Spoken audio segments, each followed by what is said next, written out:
He is Nik Valdiserri, Director of Player Personnel for the Red Hot Vanderbilt Commodores. I'm John Brice of FootballScoop.com. This is the latest Our Coaching Network podcast as we expand and do more behind the scenes people, more people in the world of the ever growing personnel departments of college football and the people who actually put the rosters together. Nik, we are super fired up to have you joining us today. Thanks for your time. Yeah, John, I appreciate you. Looking forward to it. Yeah, no, this is going to be a lot of fun. In an age of instant gratification, Vanderbilt has built a systematic program and then supplemented very well through the transfer portal. You've been there pretty much since day one. What has this climb been like for you? And not that you've arrived at the top, but what is the gratification in seeing some in-season success? Yeah, I mean, certainly, I think my first instinct is just I'm grateful. I'm grateful to finally reap some of the reward of success. And again, we got a long way to go. There is no arrival, like you said, but to finally have a point now where we're in year five and we're playing meaningful football in November with a chance to climb into the playoffs. But it's had its ups and downs. I think to sit here and say this was our formula from day one, and we finally got to year four and five where it's worked really well. That's just not true. We've had to adapt and adjust as we've gone through each year. I think when we first got here, we were really focused on building through high school, and Coach Lee, Clark was just he wanted to build and develop, and we learned pretty quickly that that wasn't going to be successful for us to build the program, and so we had to adjust about 3 years ago, and then now it's about building and retaining your roster and your talent. And I think once you build sustained success, you can start to build more through high school again. But right now, we've been able to adjust and adapt, and it's worked these last 2 years. It also helps, getting a quarterback like Diego Pavia. Absolutely. We'll get to that because I'll go ahead and preview. I'm going to want to know your favorite Diego Pavia story, but we'll get there. We'll get there. I do. Yeah, you referenced it, the way you've constructed the roster. You're with one of the absolute best men in college football in Clark Lee and one of the best general managers anywhere in Barton Simmons. Has there been a moment, particularly maybe where you've been with Barton? Maybe it was the Alabama game. I don't know. Might have been before that. But has there been a moment where maybe you guys looked at each other or said to each other, this is what we've been building toward? Yeah, I mean, I think, the Alabama game is definitely a good example because you beat you beat the number one team in the country. Um, I think the other thing or the other moment that I think of is sort of um, fall camp this year. When Barton and I first joined forces, one of our first experiences was pro day here. With a team, or with, I should say, players that we obviously did not coach or recruit to Vanderbilt. It was right after we arrived in 2021, and so a couple months later, I had pro day, and we're thinking like this has to change. Like we can't have a pro day that looks like this in the future. Um, and and so I think when we went to fall camp this year, you're just seeing the depth at each position, the different skill sets of the positions, and now you have what you feel like is a real well-rounded team, which we felt really good coming out of the spring last year, heading into fall camp, and I think every now and then we'll still have a few of those moments where whether it's after a win in the locker room or on the sideline or even at practice. It's been great. Again, not in any way, shape, or form saying that we have gotten to where we want to go. We have much higher goals to reach beyond what we're doing right now. Exactly. But it's okay to find some joy along the Sure. climb. Speaking of joy, you weren't one of those guys carrying the goalposts down Broadway or anything last year, were you? After that No, my Alabama win. What? no, I had to clear that field pretty quickly, and I'm glad I did. My mom was in town for that game, and her and I, got to enjoy the moment on the field afterwards. But we all got out of there pretty quickly. It was I don't know, it was one of those scenes where I don't think you could ever really imagine what it was going to be, and it was a great night for City National and a great stepping stone to what we felt we could accomplish here from the beginning. Shout out, mom. And that's a perfect segue into my next line of questioning. Again, the Our Coaching Network podcast, visiting with Vanderbilt's DPP, Nik Valdiserri. I'm John Brice of FootballScoop.com. Football runs deep in your family, really deep. Can you take us through that a little bit and maybe when you started entertaining ideas of making football a career and kind of carrying on the Valdiserri name? Yeah, I obviously I'd be remiss to say it starts with my grandfather, Roger Valdiserri. Unfortunately passed away a few years back now, but um, you know, Raj, as we called him in the family, he was an associate athletic director at Notre Dame, sports information director a long time, and really he's the one who, I got my love for football through the early days of being a fan of the Fighting Irish, and then my dad worked for the Chicago Bears for about 17, 18 years. And so, when he left the Bears, I was fairly young. I was 6 or 7. But he was part of the years where they won the Super Bowl in '85, and so I was always around football. Now, I think both those guys, my grandfather and my dad, were pretty disappointed. I wasn't a very good football player. So, I Oh, come played on. high school football, but was not talented. In fact, I'll never forget my dad's reasoning for hockey being my main sport was because I couldn't run fast enough on land, put skates on. But no, both of the I credit to those guys. I mean, my dad, always wanted me to find my own passion, whether that was outside of sports or in sports. I think pretty early on it was going to be sports, and I thought first maybe I would work in basketball, but once I got to Notre Dame, it was an opportunity to present itself to work for the team there as a student, and I couldn't say no. And a lot of credit to Bill Reese too, who was the director of scouting at Notre Dame at the time that I joined. Obviously, Tommy's dad, but a long time NFL scout that sort of got me into the industry and taught me everything I know from a scouting perspective. And then the rest of the staff at Notre Dame, Aaron Carney specifically was the director of recruiting when I was there, and Dave Poloquin, director of player personnel. Those guys helped me a lot and learn what it was to work in this industry. So, yeah, football runs deep in the family, and I'm forever grateful for that. I won't lump you into a category with me. That would be unfair. But Bill Reese has forgotten more football than I will ever know. The man, he sees ball. Like I tell anybody who wants to listen, Bill Reese uttered the name Joe Alt before I had a clue who Joe Alt was. And now, if he wasn't injured, he might be the very best offensive lineman in the NFL. And then Dave Poloquin, shout out Dave Poloquin. He told me recently that you started out and you were just doing a wide variety of tasks, and it became obvious to everyone in the office that you had a real knack for it. You had a real eye for it, and that you could recruit, you could watch film, you could scout, you could do some of those things. Can you take us through that process and maybe how you've honed your eye? I tell people if I can see a guy's a big time player, Helen Keller can see a guy's a big time player. So how do you do that? Tell me the secret sauce. Oh man, yeah.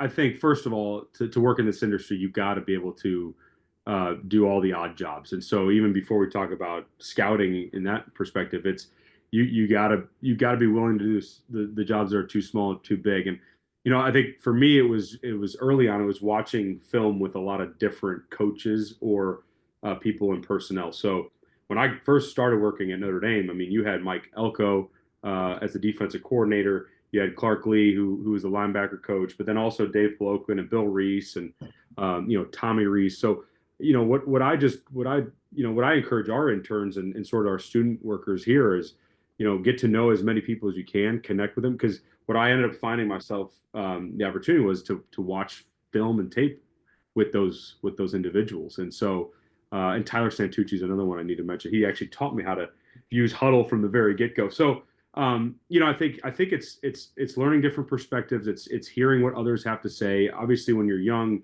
it's more important to absorb than give your opinion. And so I think over time it's just been reps. I wasn't born with a knack for it. I would argue that I'm not as good of an evaluator as I want to be right now. And so I think it's just repetition over and over again, and it's also having the collaboration part to see someone else's view and never be too stubborn in your own opinion, because I've been wrong before. I will continue to be wrong.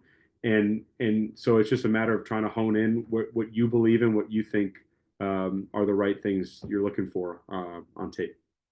So without giving away trade secrets, and certainly I need to be a much better podcast next host next week than I am today. But we'll get there, right? It's part of the process. Yeah. Repetition, reps. But without giving away trade secrets, like when you're looking at offensive linemen or defensive linemen, what are some of the first things you're drawn to, or what makes you want to say, put that guy in the file of further evaluation, put that guy in the file of, maybe we'll come back to. Yeah, I mean, I think with the trenches specifically, I mean, the first thing is violence and urgency, I think, for me. And then after that, it's you start to kind of boil down to more specific things. Hip snap is a big one. How do they roll their hips into contact? Footwork overall, and then the use of hands, and just you can tell pretty early on a smart offensive lineman versus one that's maybe not as smart or has a ways to go in that department.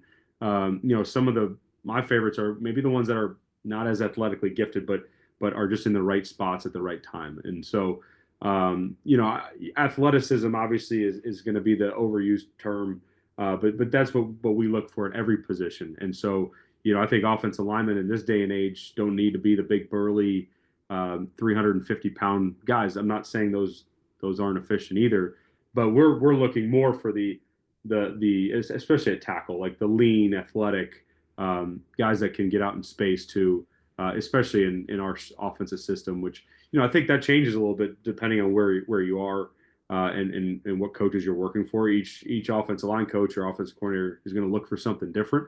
I've been fortunate to work with Chris Klanakis here, who I think is one of the best offensive line coaches ever.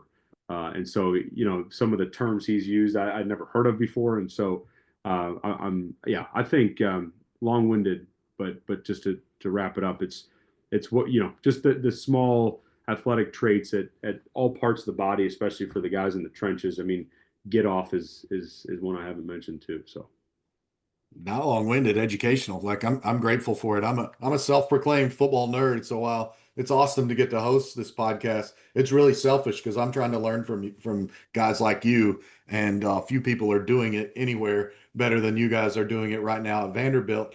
Before I get to my next question about that, I do want to ask you, what do you feel like you're bringing with you today at Vanderbilt that you took from Bowling Green, and after being at Notre Dame, super resources, then at Bowling Green, not so many resources, and at Vanderbilt where there's improving resources. What was that like for you? Bowling Green is the ultimate MAC blue collar program. yeah, yeah. Scott Leffler took a chance on me as a young, 24-year-old kid who was really looking for his first full-time job or, big role. And when I got to Bowling Green, I'd been at Notre Dame, which I think we did a good job of our in our recruiting efforts, and so I wanted to do all these different things, and quickly learned that we don't have the budget to do those things, right? And so I think what I learned at Bowling Green was where to emphasize or where to spend most of my time if you have a bucket, right, and or multiple buckets, and I think it goes across scouting and recruiting. I learned what was most important at that level, and I think that actually helped me when I got to Vanderbilt too.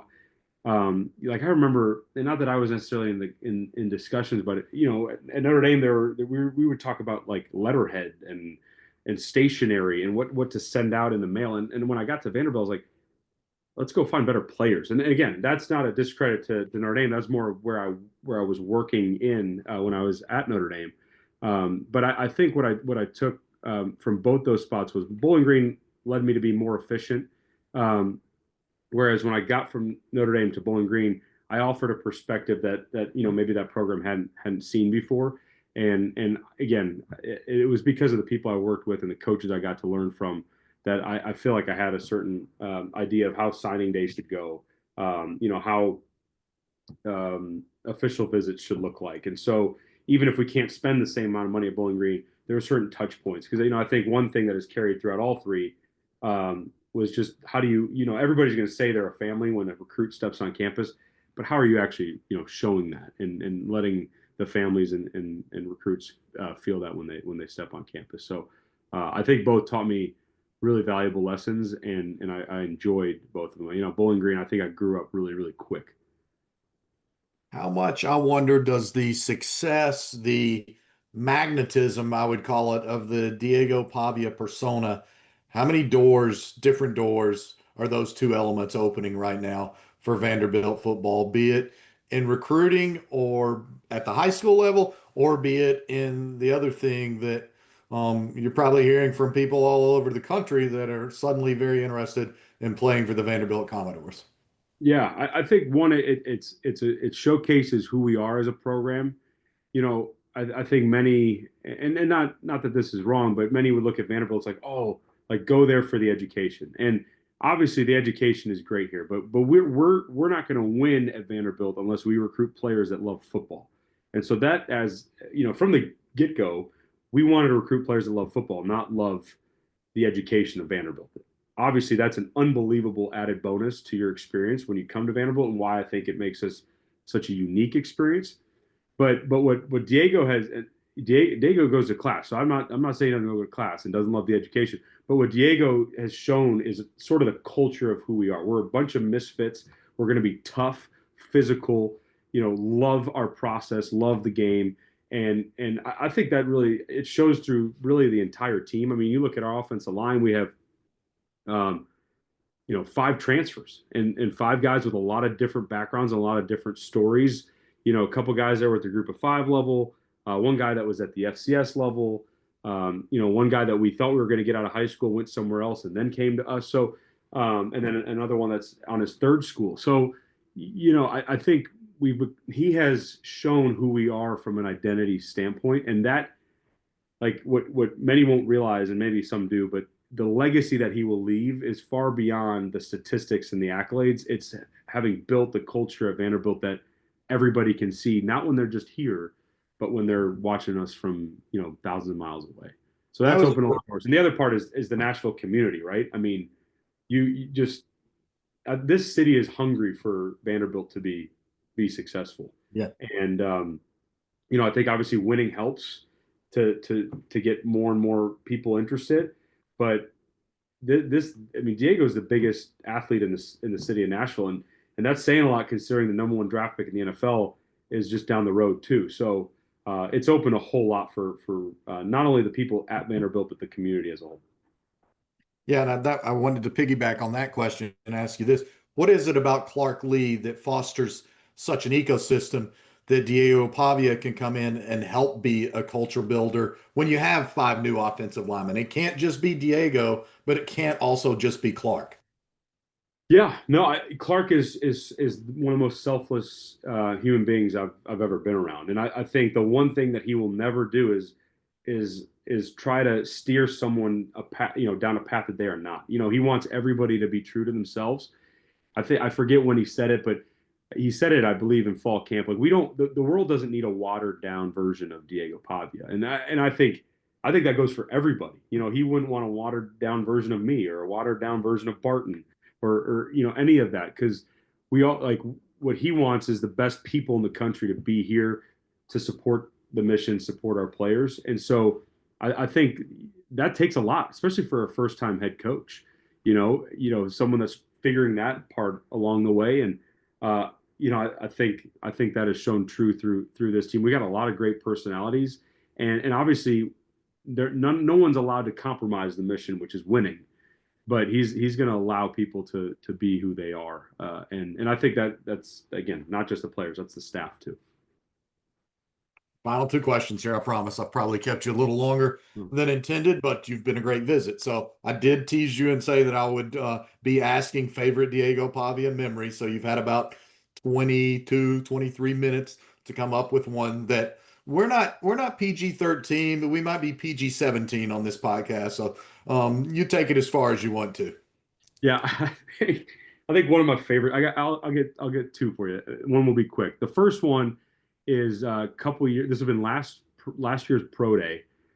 So he's coming back for this year, and we had a chief scout in attendance, and Diego's having a conversation with him, and the scout along the line said, "Man, I mean, maybe a year from now, we're grabbing you to learn from Patrick Mahomes." And dead serious, he tells a scout, "I'm going to beat him out."